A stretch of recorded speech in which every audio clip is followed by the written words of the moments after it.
Hello everyone, very very good afternoon. Show friends, CDP की special class में आप सभी लोगों का बहुत बहुत स्वागत है। आज की इस वीडियो में आप लोगों से मैं सीडीपी का टेस्ट दूंगा, स्पेशल सीटेट एग्जाम 2026 के लिए। फ्रेंड्स, अगर आप पेपर 1 की तैयारी कर रहे हैं, पेपर 2 की तैयारी कर रहे हैं, तो दोनों के लिए है। सारे के सारे क्वेश्चंस मैं इस वीडियो में प्रीवियस ईयर के ही लिया हूं, जो हर वर्ष सीटेट एग्जाम में पूछे जाते हैं। तो पूरी क्लास ध्यान से देखना, जितने भी क्वेश्चंस आपके करेक्ट हो कमेंट बॉक्स में अपना रियल स्कोर जरूर बताना। सबसे पहला प्रश्न आपकी स्क्रीन पे है कि निम्नलिखित में से कौन सा स्थूल गत्यात्मक कौशल का उदाहरण है। यहां पे पहला ऑप्शन है चित्र बनाने के लिए पेन पकड़ना, या जो है कागज को आड़ा टेढ़ा तरीके से काटना, या धागे में माला पिरोना, या खंभे की तरफ फुटबॉल को लात से धकेलना। तो इसमें बताना है कि कौन सा गत्यात्मक कौशल का उदाहरण है। पहले प्रश्न का जो भी राइट आंसर हो कमेंट बॉक्स में आप लोग राइट आंसर देने का प्रयास करेंगे। सभी गुड आफ्टरनून। आप सभी लोगों को पता है कि हमारे चैनल पे डेली दोपहर में 2:30 बजे सीटेट एग्जाम की तैयारी करवाई जाती है। तो बिल्कुल फ्री में आप जुड़कर हमारे चैनल से सीटेट एग्जाम की तैयारी कर सकते हैं, प्रीवियस ईयर क्वेश्चन की प्रैक्टिस कर सकते हैं। तो यहाँ पे चित्र बनाने के लिए पेन पकड़ना, ये आपका जो है स्थूल गत्यात्मक कौशल का उदाहरण है। तो यहाँ पे पहला ऑप्शन बिल्कुल करेक्ट हो जाएगा। नेक्स्ट क्वेश्चन आपकी स्क्रीन पे है, बच्चों का विकास कहां से कहां की ओर बढ़ता है, ये आपको बताना है। केंद्र से बाहा की ओर, या पैर से सिर की ओर, या विशिष्ट से सामान्य की ओर, या जटिल से सरल की ओर। बताइए, बच्चों का विकास कहां से किसकी ओर बढ़ता है, ये आपको बताना है। गुड आफ्टरनून सभी को। और जितने लोग चैनल पे नए हैं सब्सक्राइब जरूर कर लेंगे, ताकि जो भी सीटेट फॉर्म की अपडेट आए, क्लासेस आए, उनका नोटिफिकेशन आपको टाइम टाइम से मिलता रहे। तो यहां पे बच्चों का विकास केंद्र से बाहा की ओर बढ़ता है, ठीक है। पहला ऑप्शन आपका बिल्कुल करेक्ट हो जाएगा। नेक्स्ट क्वेश्चन आपकी स्क्रीन पे है, यहां पे देख सकते हैं अविकथन और यहां पे कारण वाले प्रश्न हैं। यहां पे अविकथन क्या कह रहा है कि बच्चे का सामाजिकरण सर्वप्रथम परिवार में उसके माता पिता द्वारा होता है। बिल्कुल सही है। परिवार बच्चों के सामाजिकरण का प्राथमिक कारक है। तो ये बताइए कारण आर सही है या नहीं सही है। बहुत अच्छे भाई। तो देखिए, बच्चे का समाजीकरण सर्वप्रथम परिवार में उसके माता पिता द्वारा ही होता है, तो ये तो आपका अभिकथन सही है। उसके बाद कारण आर है कि परिवार बच्चों के समाजीकरण का प्राथमिक कारक है, तो ये भी आपका सही है, ठीक है। और यहां पे दोनों एक दूसरे की व्याख्या भी कर रहे हैं, तो ए और आर दोनों सही है। आर ए की सही व्याख्या भी यहां पे कर रहा है, ठीक है, दोनों मैच कर रहे हैं। तो पहला ऑप्शन आपका बिल्कुल करेक्ट हो जाएगा, ठीक है। चलिए, अगला प्रश्न आपकी स्क्रीन पे है, यहां पे देख सकते हो कि जीन पियाजे के संज्ञानात्मक विकास के सिद्धांत के अनुसार निम्नलिखित में से कौन सी अवधारणा 3 से 6 वर्ष की आयु वाले बच्चों को सिखानी चाहिए। संरक्षण, अनुक्रमता, सांकेतिक प्रतिनिधिकरण, या तार्किक अनुप्रयोग। बहुत अच्छे भाई, सभी लोग जवाब देने का प्रयास करेंगे। और भी क्लासेस अगर आप लोगों को देखनी है तो आप प्लेलिस्ट में जाके देख सकते हैं। मैं जितने भी क्वेश्चंस लाऊंगा सारे के सारे आपके वो जो है प्रीवियस ईयर के ही होंगे, ओके। जीन पियाजे के संज्ञानात्मक विकास के सिद्धांत के अनुसार निम्नलिखित में से कौन सी अवधारणा 3 से 6 वर्ष की आयु वाले बच्चों को सिखानी चाहिए।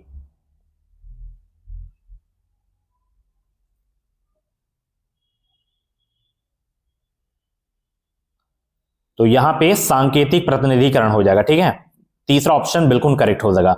अगला प्रश्न यहां पे देख सकते हो कि जीन पियाजे के संज्ञानात्मक विकास के सिद्धांत के अनुसार अधिकांश बच्चे किस अवस्था में वस्तुओं को श्रेणियों में व्यवस्थित करने में सक्षम होते हैं। संवेदीगामक अवस्था, पूर्व संक्रियात्मक अवस्था, या मूर्त संक्रियात्मक अवस्था, या औपचारिक संक्रियात्मक अवस्था। सभी लोग जवाब देने का प्रयास करेंगे भाई।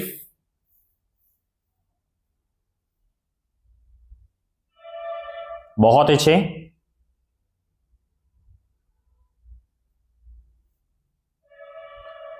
सभी लोग जवाब देने का प्रयास करेंगे। इसका राइट आंसर क्या हो जाएगा 5 का।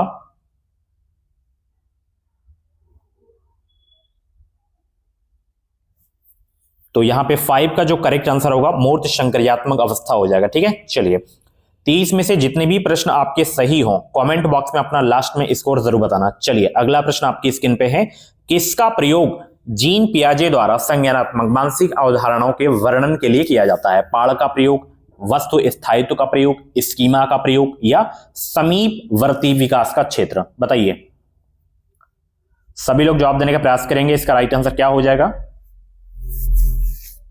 किसका प्रयोग जीन पियाजे द्वारा संज्ञानात्मक मानसिक अवधारणाओं के वर्णन के लिए किया जाता है? स्कीमा का प्रयोग किया जाता है संज्ञानात्मक मानसिक अवधारणाओं के वर्णन के लिए। ठीक है, तो यहां पे तीसरा ऑप्शन बिल्कुल करेक्ट हो जाएगा। अगला प्रश्न यहां पे देख सकते हो, रजनी अपने दोस्तों के कार्यों को जैसे को तैसा मानसिकता के आधार पर जांचती है। लॉरेंस कोहलबर्ग के सिद्धांत के अनुसार वर्तमान में रजनी संज्ञानात्मक नैतिक विकास के किस स्तर पर है? परंपरागत, पूर्व परंपरागत, उत्तर परंपरागत, औपचारिक परंपरागत? बताइए करेक्ट आंसर क्या होगा? 7 का करेक्ट आंसर क्या होगा?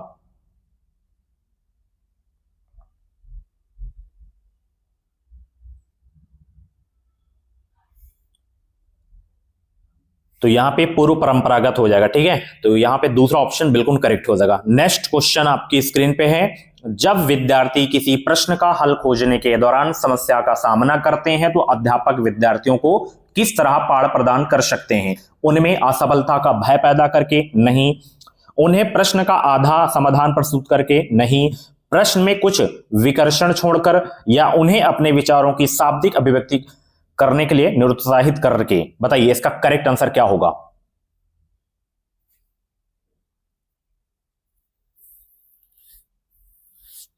जब विद्यार्थी किसी प्रश्न का हल खोजने के दौरान समस्या का सामना करते हैं तो अध्यापक विद्यार्थियों को किस तरह पाठ प्रदान कर सकते हैं? सभी लोग जवाब देने का प्रयास करेंगे। इसका राइट आंसर क्या होगा?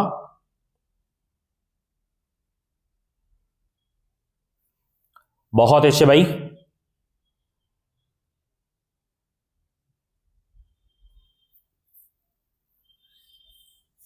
निरुत्साहित नहीं होगा, इसमें कुछ विकर्षण आपको नहीं छोड़ना है, उन्हें प्रश्न का आधा समान प्रस्तुत करके। ठीक है, तो यही आपका सही हो जाएगा, दूसरा वाला। चलिए अगला प्रश्न यहां पे देख सकते हो, सिद्धांतवादी और उनके द्वारा प्रतिपादित विचार का सही उगम क्या है?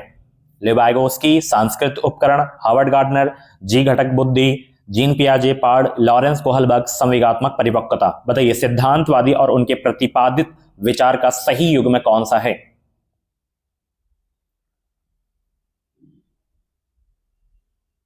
तो ये वाला लेवाइगोस्की सांस्कृतिक उपकरण। ठीक है, पहला ऑप्शन बिल्कुल करेक्ट हो जाएगा।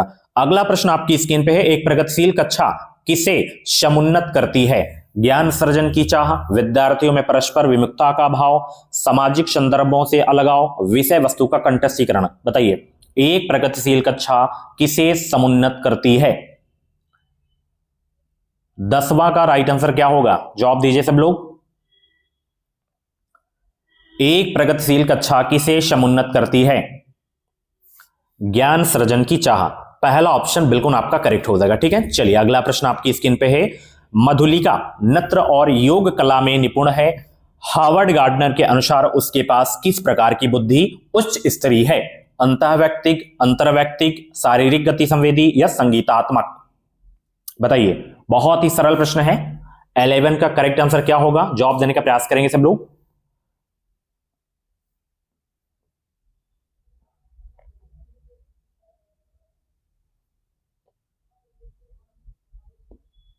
मधुलिका नृत्य और योग कला में निपुण है।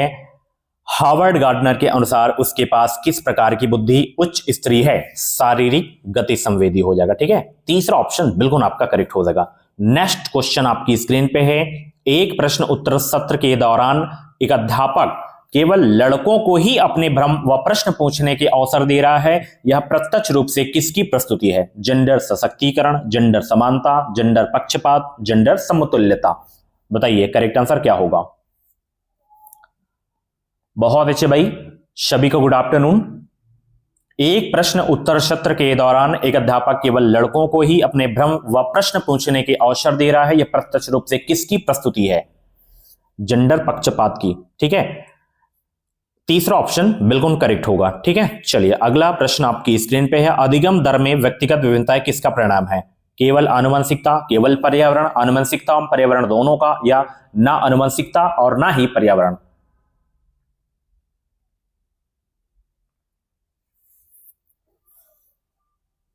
चलिए, अधिगम दर में व्यक्तिगत विभिन्नताएं किसका परिणाम है? आनुवंशिकता और पर्यावरण दोनों का परिणाम है। तीसरा ऑप्शन बिल्कुल करेक्ट हो जाएगा भाई। अगला प्रश्न आपकी स्क्रीन पे है 14 का करेक्ट आंसर क्या होगा कि आकलन के संदर्भ में निम्नलिखित में से क्या सही है। आकलन मानकीकृत परीक्षणों द्वारा तैयार किया जाना चाहिए, या जो है रचनात्मक आकलन केवल निर्देशन के अंत में होता है। मानदंड संदर्भित परीक्षणों मानकों को निष्पादन तुलना का समान स्तर मानकर इस्तेमाल करते हैं, या अधिगम के लिए आकलन विद्यार्थियों द्वारा स्व आकलन को भी शामिल करता है।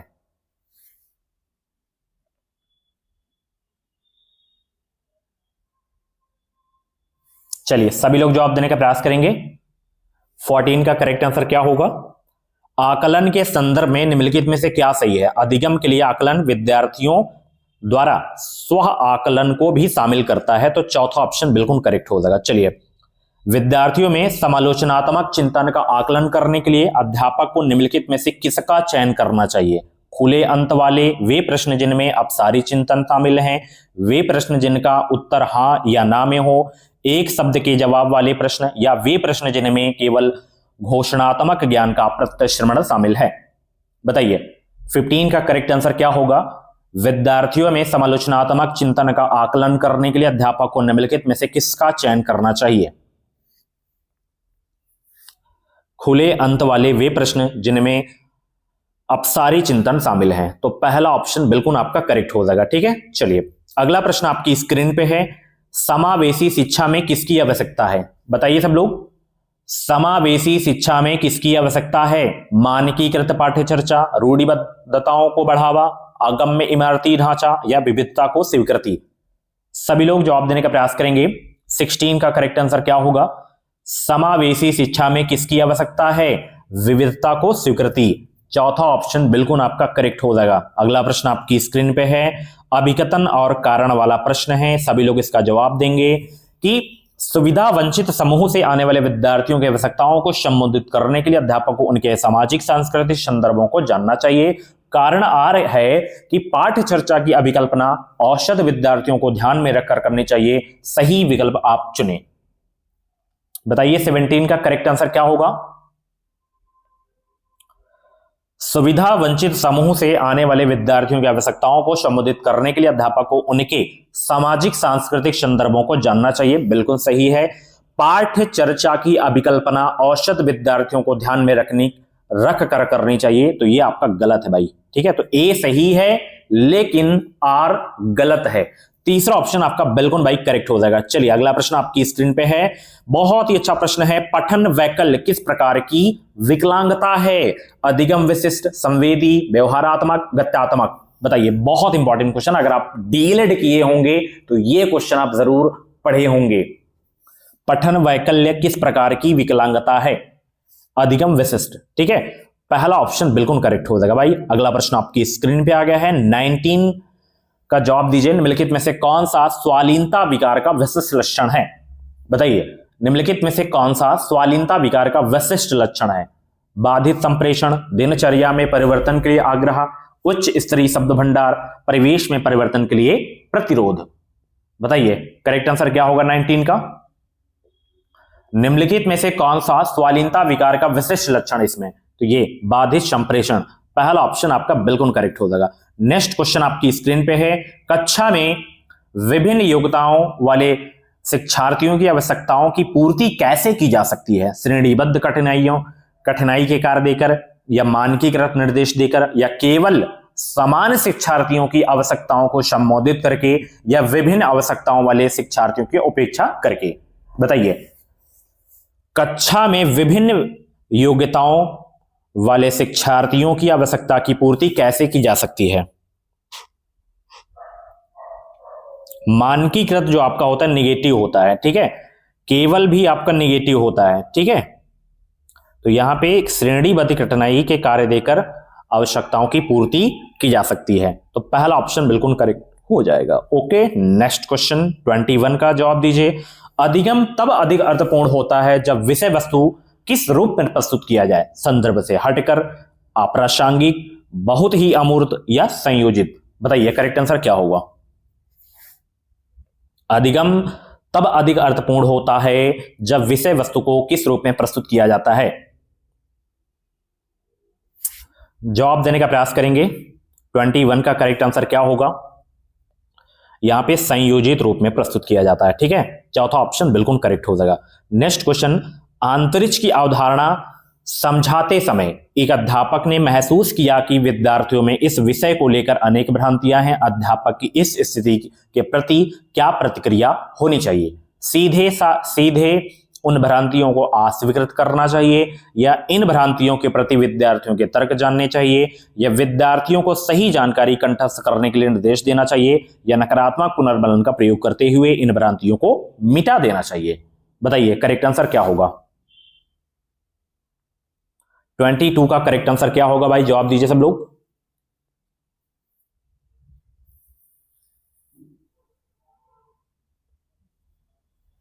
इन भ्रांतियों के प्रति विद्यार्थियों के तर्क जानने चाहिए हमें। ठीक है, दूसरा ऑप्शन बिल्कुल करेक्ट हो जाएगा। अगला प्रश्न यहां पे 23, विद्यार्थियों को किसी भी अवधारणा के बारे में समझाते हुए निम्न में से किस बात का ध्यान रखना चाहिए?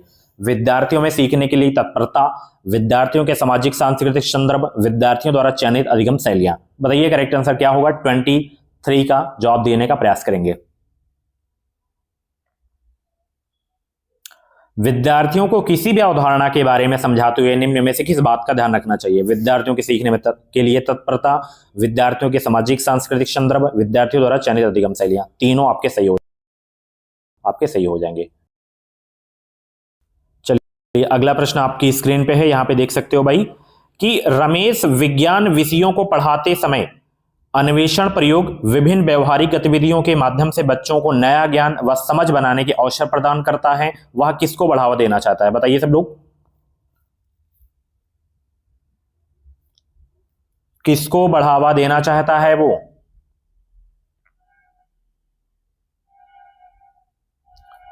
वैज्ञानिक तर्क, तार्किक चिंतन, कंठस्थीकरण या अनुकरण? तो वैज्ञानिक तर्क हो जाएगा, तार्किक चिंतन हो जाएगा। ठीक है, बच्चों को कंठस्थ आपको नहीं कराना है। ठीक है, तो यहां पे पहला ऑप्शन ही आपका बिल्कुल करेक्ट हो जाएगा। ठीक है, चलिए अगला प्रश्न आपकी स्क्रीन पे है, निम्नलिखित में से अध्यापक द्वारा अपनाई गई कौन सी विधि अधिगम प्रक्रिया में विद्यार्थियों की सक्रिय भूमिका को कम महत्व देती है? व्याख्यान, पूछताछ, चर्चाएं, खोज, अन्वेषण?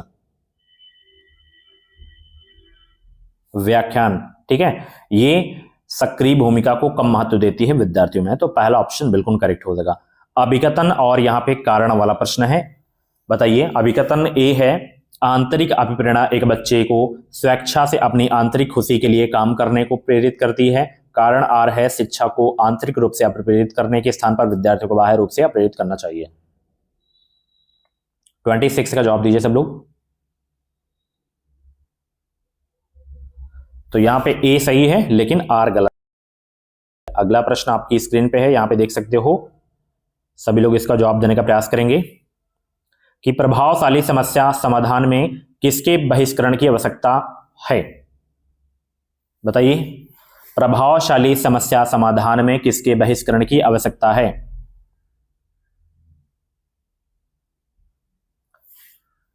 केंद्रित ध्यान की आवश्यकता है। ठीक है, चलिए अगला प्रश्न आपकी स्क्रीन पे है, यहां पे देख सकते हो, एक विद्यार्थी अपनी असफलता का कारण अपनी योग्यता की कमी को मानता है। वह योग्यता को स्थायी मानता है और मानता है कि योग्यता प्रयासों द्वारा प्रभावित नहीं होती है। यह विचार दशा किस स्थिति को जन्म दे सकती है?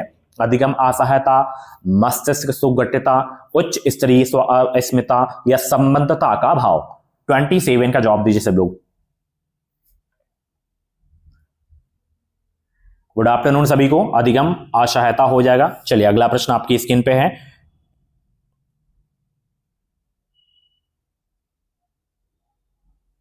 कि अवधारणाओं को इस तरह से प्रस्तुत करना चाहिए जो क्या हो? बताइए,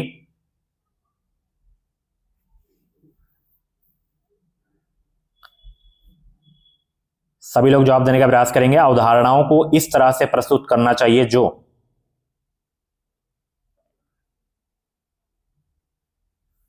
उनके पूर्व ज्ञान और स्कीमा को क्रियाशील करे।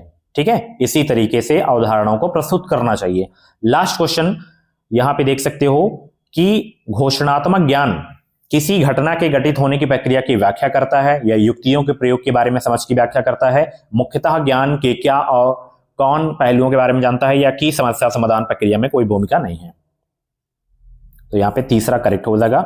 मुख्यतः ज्ञान के क्या और कौन पहलुओं के बारे में जानता है, ठीक है, तीसरा ऑप्शन बिल्कुल करेक्ट हो जाएगा। तो ये थे आपके जो है सीडीपी के टॉप 30 क्वेश्चन। इन 30 में से जितने भी क्वेश्चंस आपके करेक्ट हुए हों, कमेंट बॉक्स में अपना रियल स्कोर जरूर बताना। बाकी ऐसे ही डेली क्लासेस देखने के लिए आप हमारे चैनल को सब्सक्राइब कर लीजिए। Thank you so much, bye bye, take care.